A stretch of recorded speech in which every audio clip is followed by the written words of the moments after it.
인류 역사상 가장 거대하고 참혹했던 비극 제2차 세계대전. 이 전쟁은 어느 날 갑자기 하늘에서 떨어진 벼락이 아니었습니다. 그것은 수십 년간 켜켜이 쌓여온 증오와 절망, 그리고 인간의 끝없는 야욕이 빚어낸 거대한 폭발이었습니다. 1939년 9월 1일 새벽 폴란드 국경을 넘은 독일군의 전차부대는 이미 오래전부터 예고된 파멸의 서곡이었습니다. 전 세계 인구의 3%가 넘는 7천만 명 이상의 목숨을 앗아간 이 지옥 같은 전쟁은 무엇 때문에 시작되었을까요? 오늘 우리는 그 비극의 씨앗이 뿌려진 1930년대의 차가운 공기 속으로 들어갑니다. 모든 비극의 시작은 1919년 프랑스 파리의 베르사유 궁전이었습니다. 제1차 세계대전의 승전국들은 패전국인 독일에게 가혹하기 짝이 없는 청구서를 내밀었습니다. 당시 독일인들은 이를 평화조약이 아니라 베르사유의 굴욕이라 불렀습니다. 독일은 전체 영토의 13%를 잃었고 모든 해외 식민지를 박탈당했습니다. 군대는 사실상 해체 수준인 10만 명으로 제한되었으며 공군과 잠수함 보유는 엄격히 금지되었습니다. 하지만 무엇보다 독일인들의 숨통을 조인 것은 천문학적인 배상금이었습니다. 당시 화폐 가치로 1320억 마르크라는 금액은 독일이 수십 년을 일해도 결코 갚을 수 없는 금액이었습니다. 독일의 경제는 순식간에 붕괴했습니다. 빵 한 덩이를 사기 위해 손수레 가득 돈다발을 실어 가야 했던 하이퍼인플레이션의 지옥을 상상해 보십시오. 아침에 1억 마르크였던 빵값이 저녁에는 10억 마르크가 되었습니다. 중산층의 평생 저축은 하루아침에 휴지 조각이 되었고 거리는 굶주린 실업자들과 절망에 빠진 사람들로 넘쳐났습니다. 독일인들에게 베르사유 조약은 공정한 심판이 아니라 강요된 사형 선고와 같았습니다. 언젠가 반드시 복수하겠다는 이 깊은 열패감은 훗날 히틀러라는 괴물을 키워낸 가장 비옥한 토양이 되었습니다. 이 혼란의 구덩이 속에서 한 남자가 연단에 올랐습니다. 오스트리아 출신의 무명화가 지망생이자 1차 대전 당시 연락병으로 참전했던 아돌프 히틀러였습니다. 그는 비범한 대중선동가였습니다. 그의 목소리는 거칠었지만 절망에 빠진 독일인들의 심장을 정확히 파고드는 기묘한 마력을 지니고 있었습니다. 히틀러는 독일의 모든 불행을 외세의 압박과 내부의 배신자들, 특히 유대인의 탓으로 돌렸습니다. 우리는 패배하지 않았다. 배후에서 칼을 맞았을 뿐이다라는 그의 배후 중상설은 상처 입은 독일인들의 자존심을 교묘하게 자극했습니다. 1923년 뮌헨 맥주홀 폭동의 실패로 감옥에 갇혔을 때 그는 자신의 광기, 어린 신념을 담은 나의 투쟁을 집필하며 복수를 꿈꿨습니다. 감옥에서 나온 히틀러는 폭력이 아닌 법의 테두리 안에서 권력을 잡기로 결심합니다. 그는 나치당을 조직적인 정치 집단으로 변모시켰고 대중의 심리를 조작하는 선전술을 극대화했습니다. 그리고 1929년 전 세계를 강타한 경제 대공황은 그에게 결정적인 기회를 제공했습니다. 미국의 주식시장 붕괴로 시작된 대공황의 파도는 전 세계를 덮쳤고 독일의 실업자는 600만 명을 넘어섰습니다. 당시 독일의 바이마르 공화국은 무능했고 정치적 혼란은 극에 달했습니다. 사람들은 이제 복잡한 민주주의가 아닌 강력한 독재자를 원하기 시작했습니다. 나치당은 일자리와 빵을 약속했습니다. 그들은 굶주린 사람들에게 제복을 입히고 행진하게 하며 다시금 국가의 일원이라는 자부심을 심어주었습니다. 결국 1933년 1월 히틀러는 합법적인 절차를 통해 독일의 총리가 됩니다. 권력을 잡은 그는 단숨에 반대파를 숙청했습니다. 국회의사당 방화 사건을 빌미로 공산주의자와 사회주의자들을 수용소로 보냈고 수권법을 통과시켜 의회의 권력을 완전히 박탈했습니다. 그는 스스로를 총통이라 칭하며 나치 독일, 즉 제3제국의 탄생을 선포했습니다. 이제 독일은 전쟁을 향한 거대한 변기창으로 변모하기 시작했습니다. 비슷한 시기 남부 유럽의 이탈리아에서도 파시즘의 광기가 피어오르고 있었습니다. 베니토 무솔리니는 로마 제국의 영광을 재현하겠다며 대중을 선동했습니다. 그는 히틀러의 선배격인 인물로 이미 1922년에 검은 셔츠단을 이끌고 로마로 진군해 권력을 장악한 상태였습니다. 무솔리니는 이탈리아인들에게 강한 국가를 약속하며 개인의 자유를 억압했습니다. 그는 1935년 에티오피아를 침공하며 자신의 야욕을 본격적으로 드러냈습니다. 현대적인 탱크와 비행기, 심지어 독가스까지 동원한 이탈리아군은 화살과 구식 소총을 든 에티오피아인들을 무참히 학살했습니다.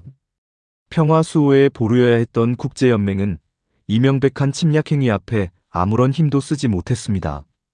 기껏해야 경제 제재를 내리는 것이 전부였고, 이마저도 주요 자원인 석유를 제외하는 등 구멍이 숭숭 뚫린 제재였습니다. 무솔리니는 국제연맹을 비웃으며 이탈리아의 탈퇴를 선언했습니다. 이는 히틀러에게 국제사회는 말로만 떠들 뿐 실제로 막지는 못한다는 강력한 신호를 주었습니다. 아시아에서도 일본 제국주의의 폭주가 시작되었습니다.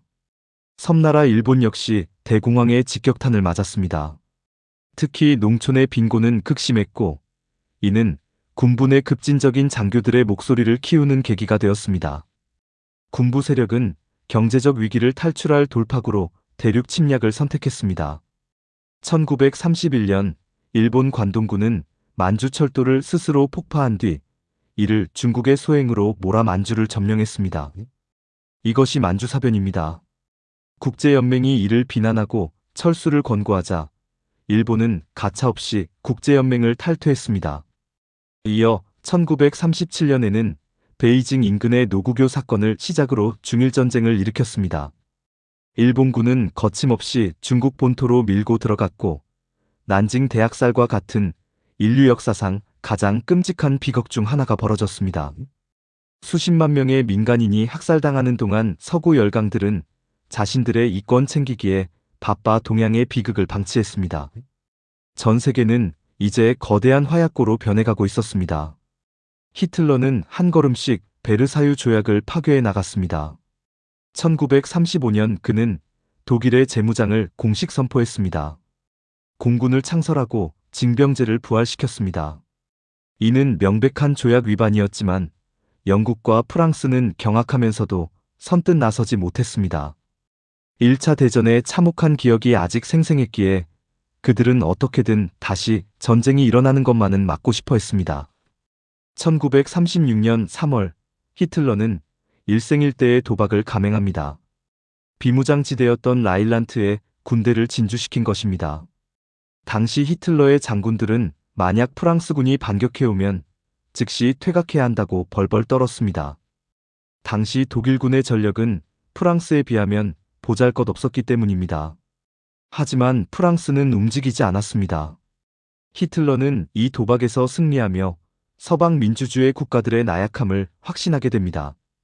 기세를 몰아 히틀러는 1938년 3월 자신의 고향인 오스트리아를 합병했습니다.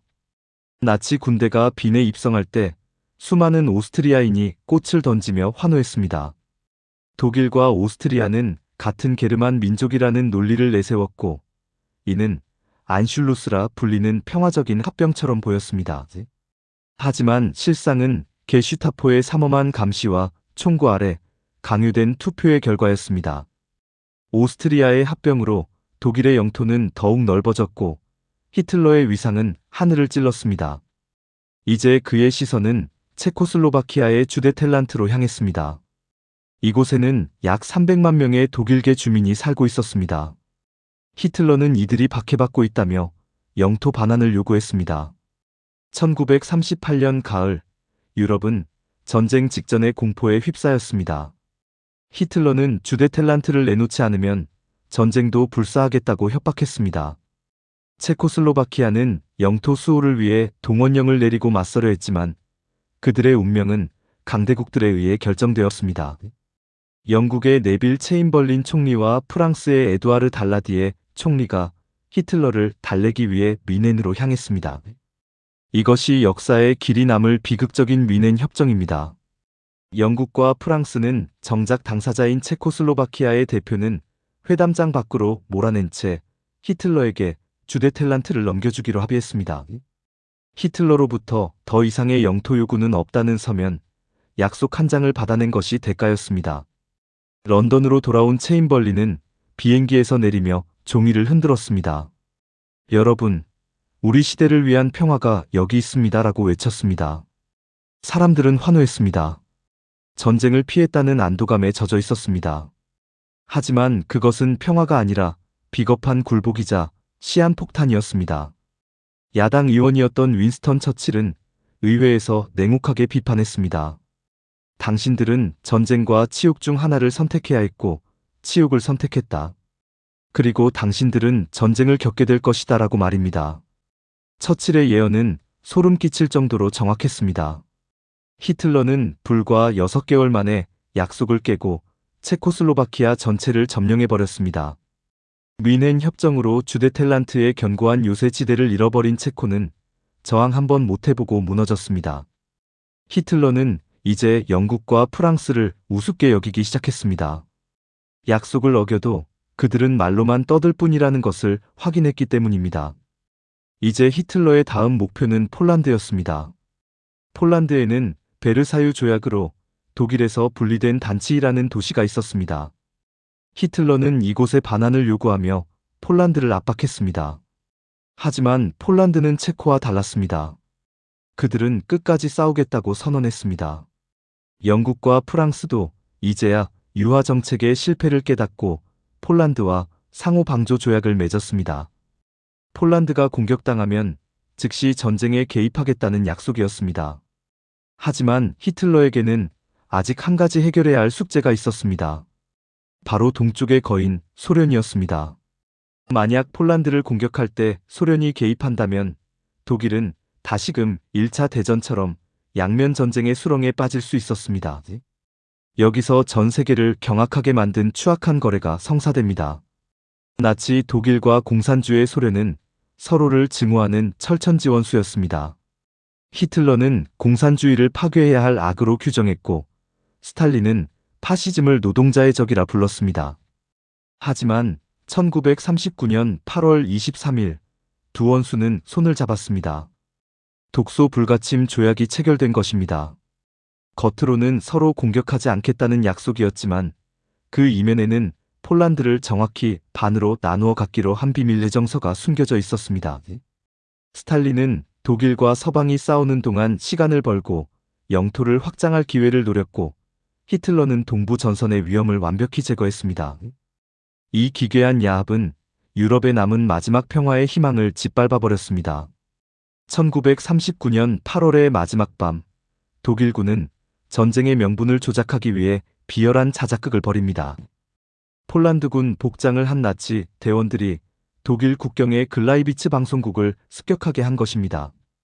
그들은 마이크를 잡고 폴란드어로 독일을 비난하는 방송을 내보낸 뒤 현장에 죄수들의 시신을 폴란드군 군복을 입혀 유기했습니다. 히틀러는 이를 빌미로 라디오를 통해 선동했습니다. 오늘 새벽부터 우리는 응사하고 있다라고 말입니다. 9월 1일 새벽 4시 45분 폴란드 서부 국경의 고요를 깨고 독일 전함 슐레스비-올슈타인호의 한 포가 불을 뿜었습니다. 뒤이어 하늘에서는 기괴한 비명을 지르는 급강하 폭격기 스투카가 폴란드의 주요 도시와 통신망을 폭격하기 시작했습니다. 지상에서는 수천 대의 전차 사단이 궤도 소리와 함께 국경을 돌파했습니다. 이것이 바로 세계가 처음 목격한 전격전의 시작이었습니다. 전차 부대가 적의 방어선을 관통하고 뒤이어 보병이 점령하며 하늘에서는 공군이 지원하는 이 입체적인 전술 앞에 폴란드군은 속수무책이었습니다. 당시 폴란드군은 용감했습니다. 기병대가 탱크를 향해 돌격했다는 일화가 있을 정도로 그들은 처절하게 맞섰습니다. 하지만 용기만으로는 현대전의 강철 괴물들을 막아낼 수 없었습니다. 폴란드가 침공당하자 영국과 프랑스는 9월 3일 마침내 독일에 선전포고를 합니다. 21년 전 끝났던 그 끔찍한 전쟁이 다시 시작된 것입니다. 하지만 선전포고 이후에도 서방 국가들은 즉각적인 군사행동을 취하지 않았습니다. 영국은 원정군을 보내는 데 시간이 걸렸고 프랑스는 세계 최고라 자부하던 요새 지대인 마지노선 뒤에 숨어 독일이 먼저 공격해오기만을 기다렸습니다. 이 기묘한 소강 상태를 역사가들은 가짜 전쟁이라 부릅니다. 서구 열강들이 망설이는 사이 폴란드는 홀로 남겨졌습니다. 9월 17일에는 독소 불가침 조약의 약속대로 소련군마저 폴란드의 등을 찔렀습니다. 양쪽에서 몰려오는 거대한 두 괴물 사이에서 폴란드는 단 5주 만에 지도에서 사라졌습니다. 바르샤바가 함락되던 날 폴란드인들은 피눈물을 흘리며 저항했지만 그들의 동맹국들은 멀리서 지켜보기만 했습니다. 이 정적은 결코 평화가 아니었습니다. 히틀러는 이미 다음 목표를 응시하고 있었습니다. 독일의 전차 사단은 폴란드에서 얻은 실전 데이터를 바탕으로 더욱 정교하게 다듬어졌고 독일의 공군은 하늘을 지배할 준비를 마쳤습니다. 히틀러는 이제 북쪽의 덴마크와 노르웨이 그리고 유럽의 심장부인 벨기에와 네덜란드를 거쳐 프랑스로 진격할 거대한 계획을 가동하기 시작했습니다. 전 인류가 지옥의 불길 속으로 발을 내딛는 순간이었습니다. 제2차 세계대전은 단순히 과거의 기록이 아닙니다. 그것은 평화가 얼마나 깨지기 쉬운 유리잔 같은지, 그리고 악의 폭주를 초기에 단호하게 막지 못했을 때 인류가 치러야 할 대가가 얼마나 가혹한지를 똑똑히 보여주는 거울입니다.